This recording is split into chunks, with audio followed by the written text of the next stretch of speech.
మనం నమ్ముకున్న దేవుడు ఆయన ఎంతైనను ఆరాధనకు పాత్రుడై ఉన్నాడు. మనం సేవించుచున్న దేవుడు ఆయన మృతుడు కాడు, మృతిని జయించి తిరిగి లేచిన వాడై ఉన్నాడు. ఎంతమంది సంతోషపడుతున్నారు ఈ మాట? మన దేవుడు మరణమును చవి చూడని వాడు కాడు. Yes, he died. యేసు మరణించారు. ఆమెన్. యేసు మరణించారు. ఆమెన్. అయితే మరణించిన వాడు మరణ స్థితిలో లేడు. ఏ మనుషుడును మరణమును జయించిన వాడు లేడు. యేసు మరణపు కోరలను విరిచి పాతాళపు గడియలను విడగొట్టి 3వ దినమున పునరుద్ధానుడై లేచిన వాడు. మనం సేవించుచున్న దేవుడు ఆయన సజీవుడై ఉన్నాడు. దేవుని స్తోత్రం చెప్పాలి. హల్లెలూయా. మంచి చెప్పాలి. హల్లెలూయా. ఈ దేవుడు నేను ఎప్పుడు డిసప్పాయింట్ చేసేవాడు కాడు. ఆమేన్. హల్లెలూయా. లేఖనం అంటుంది, లేఖనముల నెరవేర్పు ప్రకారము ఆయన మరణించి పాతి పెట్టబడి 3వ దినమున తిరిగి లేచాడు అని. దేవునికి స్తోత్రం. హల్లెలూయా. మంచిగా చూద్దాం. హల్లెలూయా. అలాంటి దేవుని యొక్క సన్నిధానములో మనం చేరి వచ్చి ఉన్నాం. పౌలు భక్తుడు మాట్లాడుతూ అంటారు, క్రీస్తు మృతులలో నుండి లేచాడు. ఒకవేళ క్రీస్తు మృతులలో నుండి లేవని ఎడల మనము ఆయన యందలి కలిగి ఉన్న విశ్వాసము వ్యర్థమని అంటాడు. మన పాపములు క్షమించబడలేదంటాడు. ఆయన పునరుద్ధానుడిగా లేవని ఎడల మనము ఈ భక్తి అనవసరమని అంటాడు. వినాలిని మాట. క్రైస్తవ్యానికి మూల పునాదియే, the foundation of the Christianity is Jesus rose from the dead. యేసు మృతిలో నుండి మరణములో నుండి తిరిగి లేచారు అనున్నదే క్రైస్తవ్యం యొక్క మూల పునాది అయి ఉన్నదన్నమాట. దేవుని స్తోత్రం చూద్దాం. హల్లెలూయా. హుషారుగా చూద్దాం. హల్లెలూయా. బైబిల్ గ్రంథములో భక్తులు అనేక మంది చనిపోయిన వారిని మరలా లేపారు. ఉదాహరణకి ఏలియా చనిపోయిన ఒక బాలుడను లేపాడు. ఎలీషా అనే భక్తుడు చనిపోయిన వానిని లేపాడు.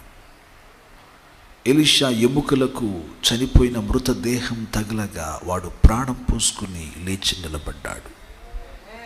ప్రభువైన యేసుక్రీస్తు వారి సేవ పరిచర్యలో కూడా యాయీరు కుమార్తెను యేసు చెయ్యి పట్టుకుని, చిన్నదానా పైకి లే అని అన్నారు.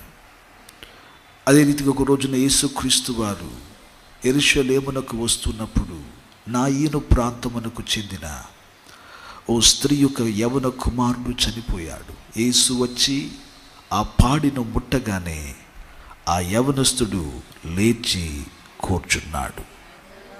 పరిశుద్ధ లేఖనములో మనం చదవగలుగుతాం, లాజరు చనిపోయారు.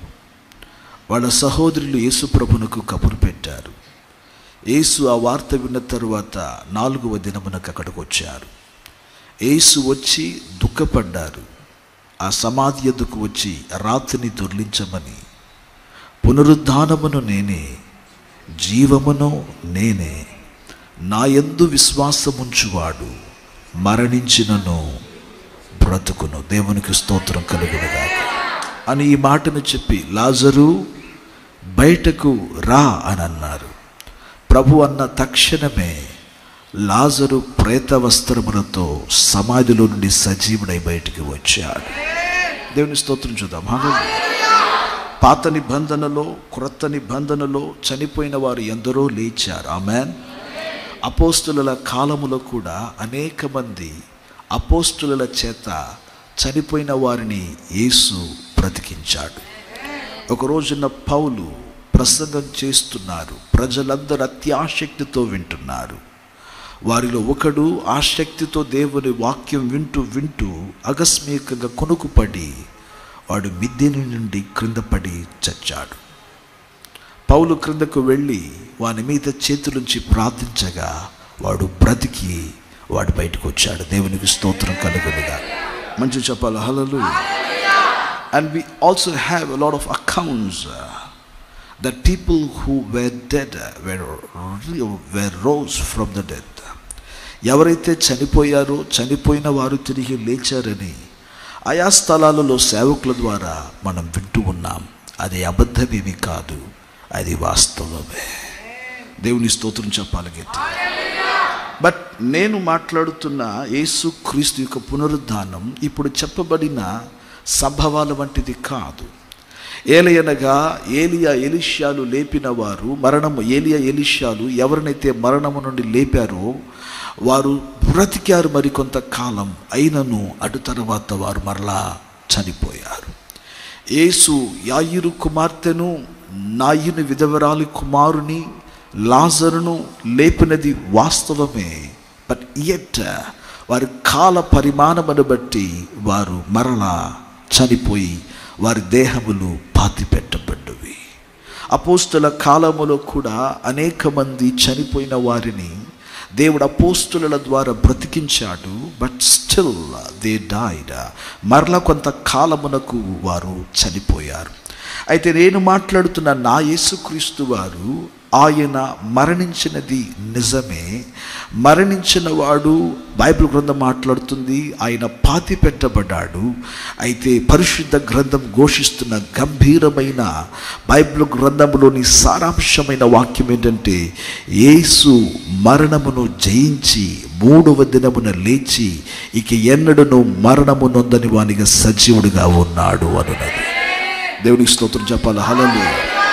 ఇంతకుముందు మరణములో నుండి లేపబడిన వారు అందరూ మరలా ఈ దేహమును ధరించుకున్నారు.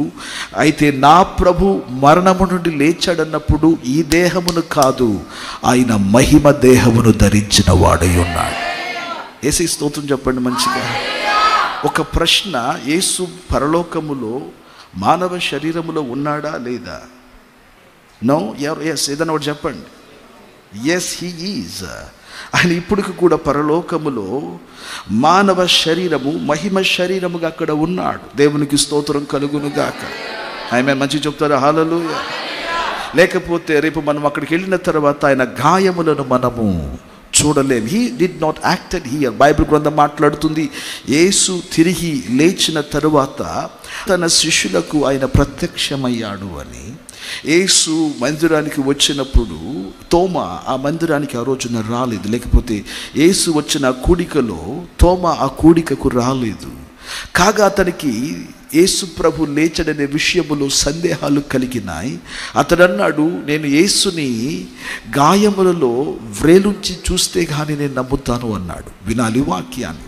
అయితే లేఖనం మాట్లాడుతున్న సత్యం ఏమిటంటే ఆ మాట చెప్పుచుండగానే తలుపులన్నీ వేసి ఉండగానే యేసు ఈ మహిమ కలిగిన దేహముతో వారి మధ్యకు వచ్చాడు. స్తోత్రం కలుగునుగాక.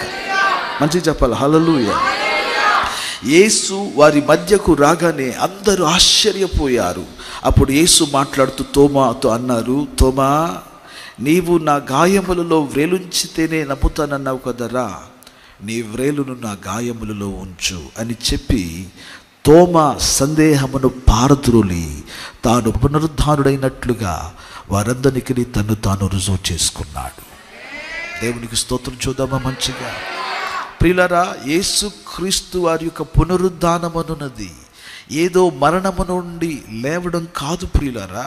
యేసు క్రీస్తు వారి యొక్క పునరుద్ధానం భూప్రపంచం యావత్తులో, చరిత్ర యావత్తులో మొదటి వానిగా మరలా మహిమను ధరించి, వింటున్నారా, ఆదాము హవ్వలు ఏ మహిమనైతే కోల్పోయారో ఆ మహిమ దేహమును ధరించిన వానిగా ఆయన సజీవుడై తిరిగి లేచాడు. దేవునికి స్తోత్రం కలుగునుగాక. మంచి చెప్పాలి హల్లెలూయా. యేసు తిరిగి లేచిన తర్వాత is he still a man?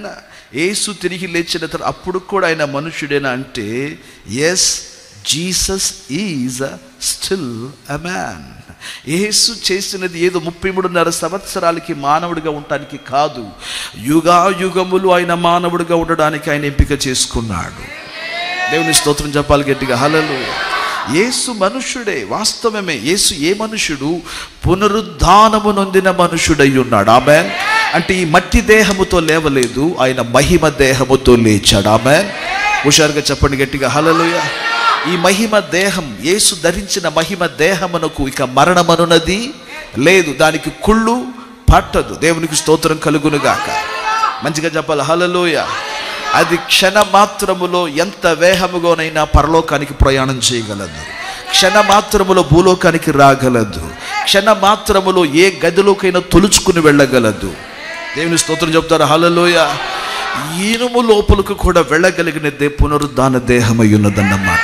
It goes wear గాలి కూడా వెళ్ళలేని స్థలములోనికి వెళ్ళగలిగినదే పునరుద్ధానము నొందిన దేహమై ఉన్నది. దేవుని స్తోత్రం చెప్పాలి హల్లెలూయా.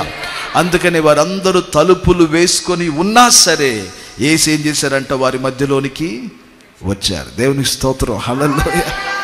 మంచిగా చెబుతారు హల్లెలూయా. ఆయన మాట వినాలి ఈ మాటలు నాన్న. ఈ భూమి మీద ఎవరును అలాగునే లేచిన వారు లేరు. ఆమెను చెప్తారా గట్టిగా?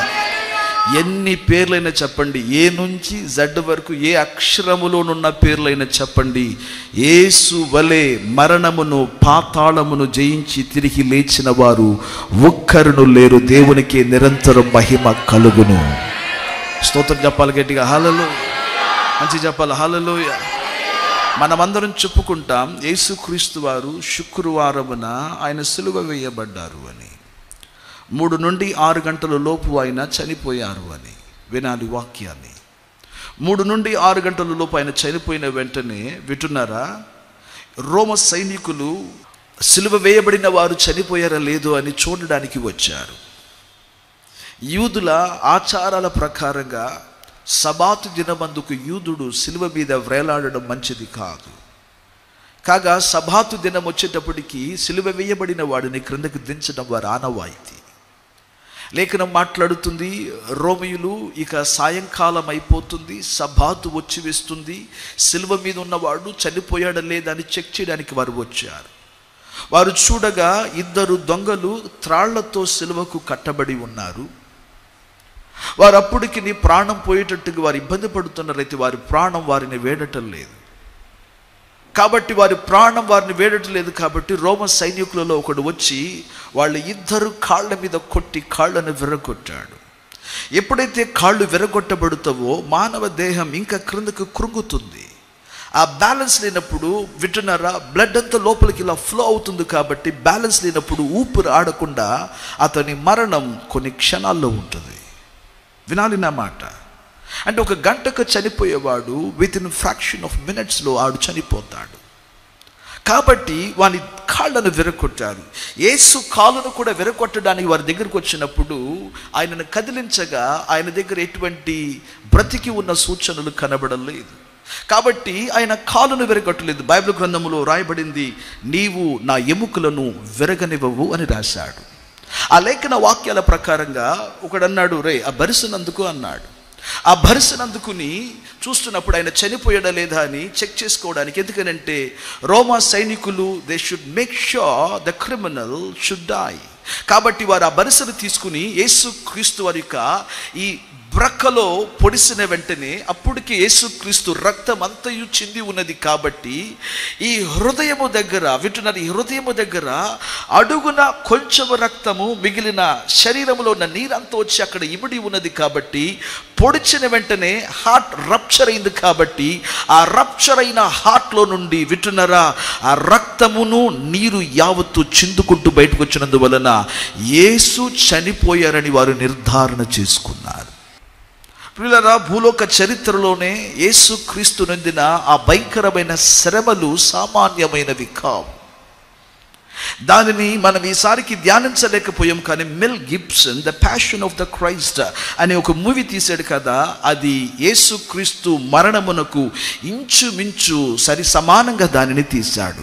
ఎగ్జాక్ట్గా తీసాడని చెప్పలేను, కానీ ఒకవేళ చెప్పవచ్చు 80% ఆయన పొందిన శ్రమలను చూపించగలిగాడు, 100% చూపించలేకపోయాడు. నా మాట మీరు గమనించగలగాలి. సో సమయం ఉన్నప్పుడు ఎప్పుడైనా గనక నువ్వు ప్రార్థనలో కూర్చున్నప్పుడు you just see that movie, ఆ సినిమాను ఒకసారి చూడండి. యూ కెన్ సీ యేసుక్రీస్తు వారు ఎలాంటి శ్రమలను నొందారన్నది మనకు స్పష్టంగా అర్థమవుతుంది. నువ్వు అనవచ్చు, I'm so sensitive, I cannot see such things. నేను చాలా సున్నితమైన హృదయం కలిగింది, నేను చూడను. No, you must see that. సున్నితమైన మనసు కలిగి ఉన్నానని చెప్పి నువ్వు పాపాలను తెగించుతూ చేస్తున్నావు, కానీ సున్నితమైన మనసు కలిగిన నువ్వు ఇది చూసి పాపము చేయకున్నట్లు జీవితమును సరిదిద్దుకోవాల్సింది అవసరమై ఉన్నదన్నమాట. యేసు స్తోత్రం చూద్దామా? హల్లెలూయా. సున్నితమైన మనసు కలిగి నేను దాన్ని చూడలేకపోతున్నాను అని పాపములో జీవించుట కంటే, వింటున్నారా, మనసును కాస్తంత గట్టి చేసుకుని నువ్వు ఏడ్చినా, నువ్వు గీపెట్టినా, దేవుని సన్నిధానములో నువ్వు దానిని చూసి ఇక నా కొరకు ఇలా మరణించిన వాని కొరకు నేను ఒక సాక్షిగా జీవించాలన్న ఒక నిర్ణయం కలిగి జీవించడం అవసరమయ్యున్నది యేసు నామమున. స్తోత్రం చూద్దామా? హల్లెలూయా. యేసు మరణించారు. యేసు మరణించడం చేత యోసేపు, అరిమతయ మరి కొంతమంది యూదుల పెద్దలు వెళ్ళి పిలాతుతో మాట్లాడారు. అరిమతయ యోసేపు చాలా ధనవంతుడు. He was a very wealthy man. మాత్రమే కాకుండా సన్హెడ్రిన్ సంఘములో, వింటున్నారా, యేసును సిలువకు వేసిన వారి సంఘములో ఇతడు ఒక ప్రాముఖ్యమైన వాడు. ఇతడు వెళ్ళి పిలాతుతో మాట్లాడి, తనకున్న పలుకుబడిని బట్టి వెళ్ళి పిలాతుతో మాట్లాడి యేసు దేహమును క్రిందకు దించడానికి, దానిని సమాధిలో ఉంచడానికి అతడు పర్మిషన్ అడిగాడు. అది సబాతు దినమైనందున, సబాతు ఇంకా 6 గంటలకు సాయంకాలం వచ్చేస్తుంది కాబట్టి, సబాతు సాయంకాలం మొదలవుతుంది 6 గంటలకల్లా. కాబట్టి వారు ఏం చేశారంటే ఆ శుక్రవారం సాయంకాలం యేసు దేహమును దించి ఒక వస్త్రముతో ఆయనను ఊరకల్లా చుట్టి తీసుకుని వెళ్ళి ఆయనను సమాధుల తోటలో, అనగా అరిమతయ యోసేపు తన కొరకై తొలిపించుకున్న సమాధిలో యేసును ఆ సమాధిలో ఉంచాడు. యేసు స్తోత్రం చెప్పాలి, మంచిగా హుషారుగా చెప్పాలి. హల్లెలూయా. యేసు పుట్టుక మొదలుకుని యేసు మరణము వరకు ఆయనకంటూ సొంతమైనది ఏదియూ లేదు. ఆమేన్. తనకంటూ సొంతముగా ఆయన ఏది తన దగ్గర కలిగి లేడు. ఆమేన్. వాక్యాన్ని వింటున్న వారు జాగ్రత్తగా దేవుని మాటలు గమనించాలి. యేసుక్రీస్తు వారు మరణించినప్పుడు కూడా, వింటున్నారా, ఆయన దగ్గర డబ్బులు ఉండేవి. అయితే ఆ డబ్బు సంచి కూడా ఎవరికి ఇచ్చాడు? యూదా ఇస్కరియోతుకి ఇచ్చాడు. ఆయన దగ్గర అంటూ తనకంటూ తను ఏది ఉంచుకొని ఉండలేదు. సో ఆ సమాధి కూడా తనది కాదు, అది అరిమతయ యోసేపు యొక్క సమాధి, తన కొరకే తొలిపించుకున్న సమాధి. అయితే లేఖనం మాట్లాడుతుంది, తన సమాధిలో యేసు ఉంచబడ్డాడు. యేసు ఆ స్థలములో ఉంచబడినప్పుడు ఈ లోపున ప్రధాన యాజకులైన అన్న కైఫా, యేసుని సిలువకు వేసిన వారిలో ప్రముఖులైన వారు పిలాతు యొద్దకు వెళ్ళి, అయ్యా, ఆ యేసు అనువాడిని మీరు లోపల సమాధిలో పెట్టడానికి అనుమతించారు. ఈ శిష్యులు మామూలు కాదు. ఇప్పటికే యెరూషలేము యావత్తు కూడా ప్రపంచాన్ని యేసే దేవుడు, ఆయనే మెస్సీ అన్నట్టు లేనిపోయిన ప్రగల్భాలు పలుకుతున్నారు. వారు అవసరమైతే ఆయన దేహమును తీసుకుని వెళ్ళిపోయి ఎక్కడైనా దాచేసి ఆయన తిరిగి లేచాడని లేనిపోయిన మాటలు అంటారు. కాబట్టి మేము మిమ్మల్ని కోరుకుంటున్నది ఏంటంటే, యేసుక్రీస్తు దేహమునకు మీరు ఎవరినైనా కావలి వేస్తే బాగుండిద్దని వెళ్ళి పిలాతును ఒత్తిడి చేయగా, పిలాతు యేసుక్రీస్తు సమాధి ఎదుట ఒక రాయి దొర్లించబడుటకును, అక్కడ సైనికులు వింటున్నారా షిఫ్టుల వారిగా అక్కడ ఉండి పని చేయుటకును అతడు సిగ్నేచర్ సైన్ చేశాడు. అతడిచ్చిన ఆజ్ఞ మేరకు యేసుక్రీస్తు సమాధి మీద రాయి దొర్లించబడింది. అక్కడ రోమ సైనికులు నిలపబడ్డారు, కావలిగా నిలపబడ్డారు. లేఖనం ఈ సత్యాన్ని స్పష్టంగా ప్రతి సువార్త పత్రిక మధ్య విషయాలను మాట్లాడతాయి. వాక్యాన్ని గమనించగలగాలి. యేసు సమాధిలో ఉంచబడి ఉన్నప్పుడు ఇప్పుడు సైనికులు ఆయనను కావలి కాస్తున్నారు. యేసు దేహం అక్కడ ఉంచబడింది. దేవునికి స్తోత్రం చెప్పాలి గట్టిగా. యేసు దేహం ఎక్కడ ఉంచబడింది? సమాధిలో ఉంచబడింది. యేసు దేహం సమాధిలో ఉంచబడింది. ఆయన ఆత్మ బయలుదేరి పాతాళానికి వెళ్ళింది. వినాలి దేవుని మాటలు. యేసుని ఆత్మ బయలుదేరి ఎక్కడికి వెళ్ళింది చెప్పండి? పాతాళం. పాతాళం ఎక్కడుంది? పాతాళం భూమి లోపల ఉంది, భూగర్భములో ఉంది. వినాలి, లేఖనం మాట్లాడుతున్న సత్యం ఏంటంటే, పాతాళములో బంధింపబడిన అంధకార దురాత్మల మీద దేవుడు యుద్ధం చేశాడని లేఖనం మాట్లాడుతుంది. ప్రభువైన యేసుక్రీస్తు వారు, ఆయన ఆత్మ ఆ దినమందే పాతాళానికి వెళ్ళింది. ఆ దినమందు అది పాతాళానికి వెళ్ళి అక్కడ నోవాహు కాలమునందు పడిపోయిన దేవుని దూతలు మనుష్య కుమార్తెలతో పెండ్లి చేసుకుని వారితో సహవాసం చేసి రాక్షసులను కన్నారు. దేవుడు ఆ దూతలను అప్పుడు గద్దించి బంధించి వారిని పాతాళ లోకంలో బంధించాడు. బైబిల్ అంటుంది అంధకార సంఖ్యలతో వారు బంధింపబడి ఉన్నారని. యేసు ఆ స్థలమునకు వెళ్ళాడట. అక్కడికి వెళ్ళి వారికి దేవుడు అక్కడ తీర్పు తీర్చాడని లేఖనం మాట్లాడుతుంది. యేసు వెళ్ళి అక్కడ వాటికి తీర్పు తీర్చి అక్కడ దురాత్మల ముందర యేసు క్రీస్తు వారు ఒక యుద్ధం చేసి వాటిని అన్నిటినీ ఓడించి వాటి శక్తిని ఒలిచివేసి వాటి అధికారమును లాగివేసి, పరిశుద్ధ గ్రంథం మాట్లాడుతుంది, ఆయన బయటకు వచ్చి అనగా 3వ దినమున తెల్లగా తెల్లవారుతూ ఉన్నప్పుడు తన మానవ దేహములోనికి ఆయన చొచ్చి 3వ దినమున అక్కడ ఒక భూకంపము కలగా ఆ రాతి దొరలగా దూతలు పరిచర్యకి అక్కడికి రాగా యేసు తెల్లగా తెల్లవారుతూ ఉన్నప్పుడు మరణమును పాతాళమును సమాధిని జయించి బయటికి వచ్చిన వాడై ఉన్నాడు. స్తోత్రం చెప్పండి మంచిగా. హల్లెలూయా. పేతురు రాసిన మొదటి పత్రిక 3వ అధ్యాయం 19వ వచనం చదువు. దేవుని దీర్ఘశాంతము ఇంకా కనిపెట్టుచు ఉండినప్పుడు పూర్వము నోవాహు దినములలో ఓడ సిద్ధపరచబడుచు ఉండగా అవిధేయులైన వారి యొద్దకు అనగా చెరలో ఉన్న ఆత్మల యొద్దకు ఆయన ఆత్మరూపిగానే వెళ్ళి వారికి ప్రకటించెను.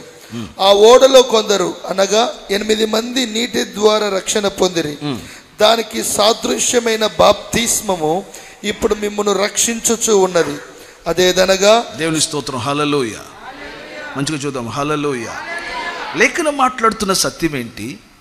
యేసు మరణించిన తరువాత ఆయన దేహం సమాధిలో పెట్టబడినప్పుడు ఆయన ఆత్మ పాతాళానికి వెళ్ళింది. ఆయన ఆత్మ పాతాళానికి వెళ్ళి నోవహు కాలములలో ఉన్న ఆత్మలను తీర్పు తీర్చి, లేఖనం మాట్లాడుతుంది కొలసలకు రాయబడిన పత్రికలో అపవాదిని దేవుడు అక్కడ అవమానపరిచి వాడి శక్తిని వాడి బలమును దేవుడు లాగివేసి, వాక్యాన్ని వినాలి, ఆయన పాతాళమును జయించాడు, ఆయన మరణమును జయించాడు. జయించి ఆయన ఆత్మ తిరిగి బయలుదేరి ఎక్కడికి వచ్చింది?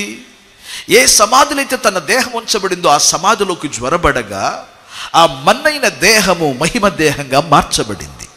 ఆ మహిమ దేహముగా మార్చబడిన వెంటనే అక్కడ ఒక భూకంపము కలగగా ఆ రాతి దొరలగా, వింటున్నారా? వాక్యాన్ని వింటున్నారా? ఆ రాతి తొలగగా యేసు సమాధిలో నుండి బయటికి సజీవుడై తిరిగి వచ్చాడు. దేవుడికి ఒకసారి గట్టిగా స్తోత్రం చూద్దాం, మంచిగా హుషారుగా చూద్దాం. హల్లెలూయా. ఈ సమయానికల్లా అక్కడ వింటున్నారా, ఆ భూకంపం కలిగినప్పుడు సైనికులు మూర్ఛిల్లి పడిపోయారు. దూతలు అక్కడికి వచ్చి దేవునికి పరిచర్య చేయటం మొదలుపెట్టారు. ఈ లోపల సహోదరులైన వారు ఎవరు? సలోమి కానీ, లేకపోతే మగ్దలేన మరియ కానీ, లేకపోతే హేరోదు ఇంటిలో గృహ నిర్వాహకుడైన అతని భార్య యోవన్న కానీ, వీరందరూ కూడా బయలుదేరి యేసు క్రీస్తు వారి దేహానికి సబ్బాతు అయిపోయింది కాబట్టి ఆయన దేహమునకు సుగంధ ద్రవ్యాలు వేయాలని వారు సుగంధ ద్రవ్యాలని తీసుకుని వస్తున్నారు. ఒకవేళ రోమ సైనికులు ఉన్నప్పుడు వారు ఒకవేళ తెచ్చినను అది వేయడానికి వారికి అక్కడ ఆస్కారం లేని పరిస్థితి. కాబట్టి ఇవన్నీ ఉన్నవి కాబట్టి వాస్తవానికి పిలాతు ఇలాంటి ఒక శాసనమును అక్కడ పుట్టించి సైనికులు ఉంచారన్న విషయం వారికి తెలియదు. వారు ఆశ్చర్యాలతో అక్కడికి వస్తున్నారు. అయితే లేఖనం మాట్లాడుతున్న సత్యం ఏంటంటే వారు వచ్చే సమయానికల్లా అక్కడ ఎవరు లేరు చెప్పండి? యేసు ఆ సమాధిలో లేడు. దూత ఒకడు లోపలను ఒకడు రాతి దగ్గర నిలబడి అంటున్నారు ఏమని? ఆయన ఇక్కడ లేడు, ఆయన చెప్పినట్లు మరణమును జయించి లేచిన వాడై ఉన్నాడు. దేవుని స్తోత్రం చెప్పాలి. హల్లెలూయా. మంచి చెప్పాలి. హల్లెలూయా. క్రీస్తునందు ప్రియమైన దేవుని పిల్లలారా, అప్పుడు మగ్దలేన అక్కడ నిలవబడి ఏడ్చుచున్నది. అందరూ భయపడి వెళ్ళిపోయారు. అయితే మగ్దలేన మాత్రం యేసు ప్రభుని చూడలేదని, ఆయన దేహం ఎవరో తీసుకుని వెళ్ళిపోయారని ఆమె ఏడుస్తుంది. ఆమె ఏడ్చి ఏడ్చి కళ్ళన్నీ వాచిపోయినాయి, ఎర్రబడిపోయినాయి. ఆ సమాధుల తోటలు అక్కడే నిలవబడి ఆయన ఎక్కడ ఉన్నాడు, ఆయన ఎక్కడ ఉన్నాడని వెతుకుతుంది. ఆమె వెతికిన తరువాత ఆయన ఎవరు తీసుకుని వెళ్ళారు, ఎటు తీసుకుని వెళ్ళారు అన్నప్పుడు ఆ తోటలోనే ఒక వ్యక్తి తోటమాలిలాగా కనబడ్డాడు. ఆయనను చూసి అంటుంది, అయ్యా, ఆయనను ఎక్కడికి తీసుకుని వెళ్ళారో మీరు నాకు చెబితే నేను వెళ్ళి ఆయనను తెచ్చుకుంటాను అన్నప్పుడు ఆ తోటమాలి వలె ఉండువాడు అన్నాడు, అమ్మా అని అన్నాడు. ఆ మాట అన్న వెంటనే ఆ స్వరమును గుర్తెరిగింది. దేవునికి స్తోత్రం కలుగునుగాక. అప్పుడు పునరుద్ధాన దేహం పొందినప్పుడు మన వాయిస్సులు మారవు. ఆమెన్. వింటున్నారు, ఈ మాట గమనించగలగాలి. పునరుద్ధానం పొందినప్పుడు మన స్వరములు మారవు. మన స్వరం ఏమిటో మనం గుర్తించగలుగుతాం. హల్లెలూయ. యేసు ఎప్పుడైతే అమ్మా అని పిలిచాడో వింటున్నారా, ఆమె వెంటనే గుర్తెరగగలిగారు. రభూని అంటూ పరిగెత్తుకుంటూ ఏం చేసింది, ఆయన పాదములను పట్టుకోబోయింది. ఆయన అన్నాడు, నన్ను తాకవద్దు, నేను ఇంకను నా తండ్రి యొద్దకు వెళ్ళలేదు. దేవునికి స్తోత్రం కలుగునుగాక. హుషారుగా చెప్పాలి. హల్లెలూయా. అప్పుడు యేసుక్రీస్తు ఏం చేశారంటే భూమి మీద నుండి పరలోకానికి బయలుదేరి వెళ్ళాడు. పరలోకమునకు బయలుదేరి వెళుతూ తన రక్తాన్ని తీసుకుని వెళ్ళాడు. చెప్పండి, ఏం తీసుకుని వెళ్ళాడు ఆయన? తన రక్తమును తీసుకుని వెళ్ళాడు. తన రక్తమును ఎందుకు తీసుకుని వెళ్ళాడు? బైబిల్ గ్రంథములో ప్రత్యక్షపు గుడారములో 3 భాగములు ఉంటవి. ఆవరణము, పరిశుద్ధ స్థలము, మహాపరిశుద్ధ స్థలం. నాన్న వినాలి మాటలు. ఆవరణములోనికి ఇశ్రాయేలులో ఉన్న 12 గోత్రికులు రావచ్చు. లేవీలు అక్కడ పరిచర్య చేస్తూ ఉంటారు. ఈ 12 గోత్రాల మందికి పరిశుద్ధ స్థలములో ఎవరు ఉండాలి? యాజకులు మాత్రమే పరిచర్య చేయాలి. మహాపరిశుద్ధ స్థలములో ఎవరు వెళ్ళాలి? ప్రధాన యాజకుడు మాత్రమే వెళ్ళాలి. ప్రధాన యాజకుడు అంటే మన భాషలో పాస్టర్ గారు. ప్రధాన యాజకుడు మాత్రమే లోపలికి వెళ్ళాలి. అది ఆ ప్రధాన యాజకుడు. మహాపరిశుద్ధ స్థలంలో ఏముంటుంది? మహాపరిశుద్ధ స్థలములో దేవుని మందసం ఉంటుంది. దేవుని యొక్క సింహాసనము లాగది, దేవుడు నివసించు చోటది. వింటున్నారా? దేవుని ఆసనము లాంటిది. వినాలి ఈ మాటలు. అక్కడ ఉంటాడు ఆయన.